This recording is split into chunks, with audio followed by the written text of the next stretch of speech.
नाशिकच्या मालेगावामध्ये उपमहापौर शाने हिंद यांच्या दालनामध्ये टिपू सुलतानचा फोटो। टिपू सुलतान यांच्या फोटोवरून हिंदुत्ववादी संघटना आक्रमक। फोटो हटवला नाही तर महापालिकेत घुसून आंदोलन करण्याचा इशारा। गोंदिया जिल्ह्यातील गुदमा प्रतापबाग नवीन रेल्वे मार्गाला शेतकऱ्यांचा विरोध।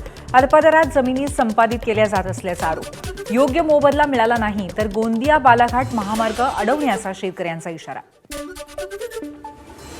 विविध मागण्यांसाठी आदिवासी विद्यार्थ्यांचा नंदुरबार प्रकल्प कार्यालयावरती धडक मोर्चा। वयोमर्यादेचा निर्णय मागे घेतला तरी मागण्या कायम। आदिवासी विद्यार्थ्यांचा प्रशासनाला इशारा। नागपुरात आंदोलन करणाऱ्या आदिवासी विद्यार्थ्यांची शेतकरी नेते वामनराव चटप यांनी घेतली भेट। सरकारनं विद्यार्थ्यांच्या मागण्यांची दखल घ्यावी, वामनराव चटप यांचं आवाहन। मुंबई गोवा महामार्गावरच्या टपरी मालकांना शिवसेना आमदार आदित्य ठाकरेंनी त्यांची चौकशी केली। रस्त्यावरच्या खड्ड्यांच्या परिस्थितीची माहिती घेतली। लाडक्या बहिणींना रक्षाबंधनाची ओवाळणी। लाडक्या बहिणींना जुलै महिन्याचा हप्ता मिळायला सुरुवात। मंत्री अदिती तटकरे यांची माहिती। मुंबई लोकलमध्ये पुन्हा हाणामारीचा व्हिडिओ व्हायरल। 2 प्रवाशांमध्ये जागेच्या वादातनं हाणामारी झाल्याचं समोर। सहप्रवाशांनी मध्यस्थी केल्यामुळे भांडण थांबलं। नागपूरच्या कुही तालुक्यातल्या साळवा गावामध्ये स्मशानभूमीत अघोरी पूजा आणि जादूटोण्याचा प्रकार। अस्थि संकलनासाठी गेल्यावरती अज्ञात व्यक्तीनं पूजापाठ केल्याचं निदर्शनास। 2 दिवसांपूर्वीच केले होते एका नागरिकाच्या पार्थिवावर अंत्यसंस्कार।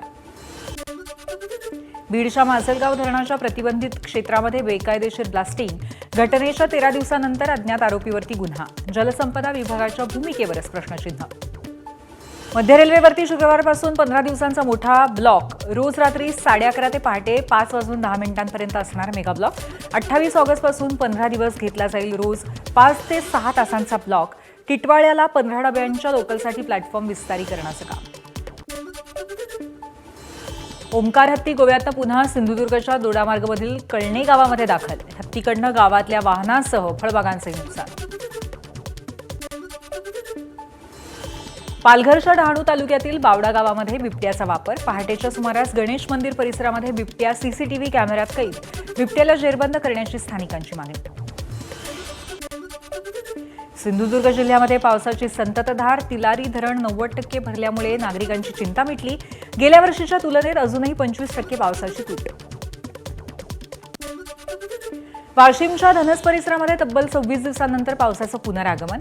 ऐन फुलधारणा आणि शेंगा लागण्याच्या अवस्थेत पावसानं हजेरी लावल्यामुळे शेतकऱ्यांमध्ये समाधान। भंडाऱ्यात ढगाळ वातावरणामुळे धान पिकावरती खोडकिडीचा प्रादुर्भाव। कीटकनाशकांच्या फवारणीसाठी शेतकऱ्यांची धावपळ। वाशिममध्ये सोयाबीन आणि कपाशी पिकांवरती कीड अळ्यांचा प्रादुर्भाव। ढगाळ वातावरण आणि कमी पाऊस झाल्यामुळे पिकांवरती उंट अळीसह इतर रोगांचाही प्रादुर्भाव। दमदार पाऊस झाल्यास कीड रोगाचा प्रादुर्भाव कमी होईल। धाराशिवमध्ये 225 प्रकल्पांमध्ये फक्त 8% पाणी साठा। ऑगस्ट संपत आला तरी म्हणावा तसा पाऊस नाही। परतीच्या पावसाने उलकावणी दिली तर महाभयंकर दुष्काळ स्थिती। नागरिक चिंतेत।